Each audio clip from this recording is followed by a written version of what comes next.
Tunnel के ऊपर से वर्टिकल ड्रिलिंग का कार्य भी लगातार जारी है। 41 लोगों को निकालने के लिए 6 विकल्पों पर काम किया जा रहा है। और बीते दिनों जिस तरीके से पीएमओ के पूर्व सलाहकार ने भी कहा था कि संसाधनों की कमी रही है लगातार, लेकिन इसको लेकर रेस्क्यू ऑपरेशन में कार्य किया जा रहा है।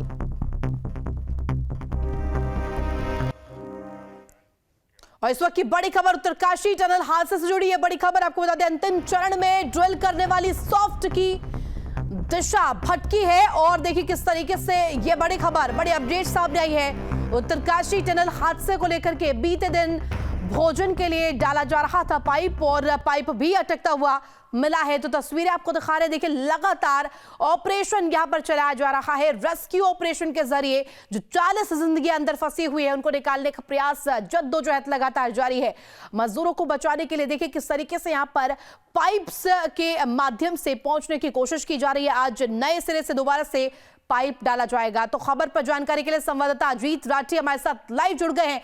अजीत, देखिए तमाम जद्दोजहद की जा रही है, लगातार प्रयास किया जा रहा है तमाम प्लान्स के जरिए और विकल्पों के जरिए कहीं ना कहीं रेस्क्यू ऑपरेशन चलाया जा रहा है। लेकिन ये बड़ी खबर सामने आई कि अंतिम चरण में जो ड्रिल करने वाली सॉफ्ट है उसकी दिशा भटक गई है। इसको जुड़ी हुई क्या अपडेट?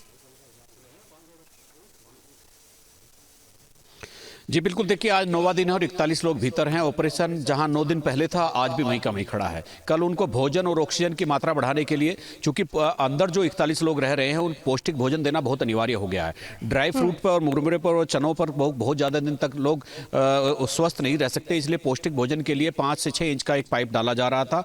और सूत्रों की माने तो वो 57 मीटर तक तकरीबन वो डल भी गया था। हालांकि अधिकृत तौर पर इनका जो प्रेस नोट आया DICL का वो 47 मीटर उसको बता रहे हैं, लेकिन 57 मीटर तक जाने के बाद फिर एक और 19 मीटर का पाइप डाला जाना था। उस पाइप को जैसे ही ड्रिल मशीन आगे बढ़ी तो उसका सॉफ्ट जो था वो उसकी डायरेक्शन चेंज हो गई, और अंदर उसके साथ किस तरह की गतिविधि हुई है, उसकी डायरेक्शन कैसे बदली, क्यों बदली, अभी उसका तो नहीं पता चल रहा है। लेकिन वो पाइप फिर वो अभियान बीच में ही रुक गया। अब उसके साइड में दूसरी जगह थोड़े से फासले पर एक और पाइप डालने का सिलसिला जारी हो गया है। और इसके अलावा जो सतलुज जल विकास निगम है उसकी एक बहुत ही हैवी मशीन जिसका वेट तकरीबन 75 टन है, वो अलग अलग वाहनों से यहाँ पर लाए जाने के प्रयास हो रहे हैं। वो उड़ीसा और गुजरात में वो मशीन रखी हुई है, उसको आने में भी समय लगेगा। उसको ट्रेन से ऋषिकेश और ऋषिकेश से यहाँ पर लाया जाएगा। ONGC की भी एक मशीन को आज एयरलिफ्ट करने की बात हो रही है, लेकिन अभी तक अधिकृत तौर पर कोई ऐसी सूचना नहीं आ रही है।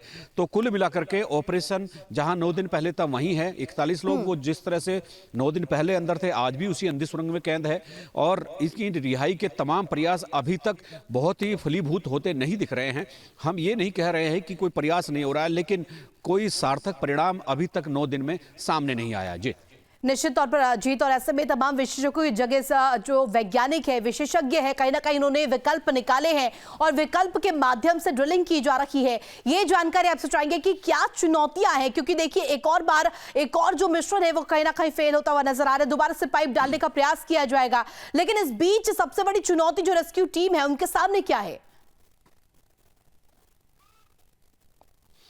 देखिए, जैसे परसों प्रधानमंत्री के पूर्व सचिव थे भास्कर खुलबे, उन्होंने भी बताया था कि 5 प्लान पर एक साथ काम शुरू हो चुका है।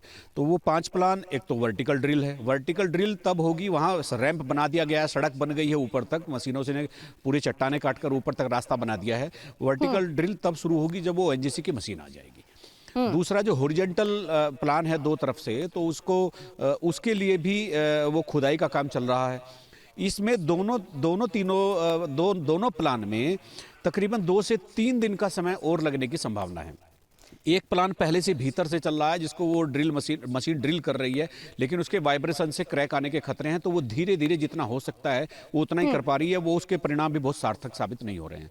और जो इस टनल का दूसरा छोर है वहाँ से भी खुदाई शुरू हो गई है, चूँकि 500-600 मीटर का हिस्सा है। अगर उसको भी खोद कर बहुत जल्दी अंदर घुस सकते हैं तो उधर से भी लोगों को निकाला जा सकता है। प्लान तो बहुत हैं, लेकिन शुरुआती दौर की जो प्लानिंग थी उसमें इतनी खामियां रही कि ये आज प्लान ये काम नहीं आ रहे हैं। अगर उस समय थोड़ा सा इन सब संसाधनों पर ध्यान दिया होता, जितनी प्लानिंग आज हो रही है वो पहले दूसरे दिन में हो जाती, तो शायद तस्वीर कुछ और होती और ये लोग अपने घरों में होते। जी अजीत, क्योंकि आप ग्राउंड जीरो पर मौजूद है, जानकारी आपसे चाहेंगे क्योंकि देखिए जिस तरीके से धरातल पर स्थिति है आप भली भांति देख पा रहे हैं। और क्योंकि वर्टिकल ड्रिलिंग का अगर जिक्र हो रहा है तो वर्टिकल ड्रिलिंग को लेकर जानकारी दीजिए। जो मजदूर जहां पर फंसे हुए हैं उनसे कितनी दूरी पर जगह चिन्हित की गई है जहां पर ये वर्टिकल ड्रिलिंग हो रही है? देखिए, सिलक्यारा बैंड से जहाँ से सुरंग जो है शुरू होती है, जो टनल शुरू होती है, तो वहाँ से तकरीबन 270 मीटर अंदर जाकर के वो मलबा गिरा है। यानी जहाँ मलबा गिरा है वहाँ सुरंग कच्ची है और उसके तकरीबन 60 मीटर आगे तक कच्ची है। 60 मीटर 70 मीटर आगे जाकर के फिर पक्की सुरंग है जो 1.5-2 किलोमीटर तक बनी हुई है। तो ये जो वर्टिकल ड्रिल की बात हम कर रहे हैं, ये सुरंग में मशीनों से मैपिंग करके वो बिल्कुल ठीक उसके ऊपर ड्रिल करने का प्रयास हो रहा है जहां से वो मलबा गिर रहा है, जहां कच्चा है। और मशीन बताते हैं कि इतनी स्ट्रॉन्ग है कि अगर उसके सामने कोई सीसी का भी कुछ ऐसा कोई आएगा, कठोर धातु आएगी तो वो उसको भी काट देगी, लोहा नहीं आना चाहिए बस। तो ये 270 मीटर की दूरी पर है। ऊपर भी वही मेजरमेंट करके उस ड्रिल की तैयारी और मैं चाहूंगी की कि गई आप है और वो ड्रिल मशीन आएगी, मसले को लेकर नजर बना के रखें और पल पल की अपडेट्स हमारे दर्शकों को देते रहे। फिलहाल बहुत शुक्रिया तमाम जानकारी देने के लिए।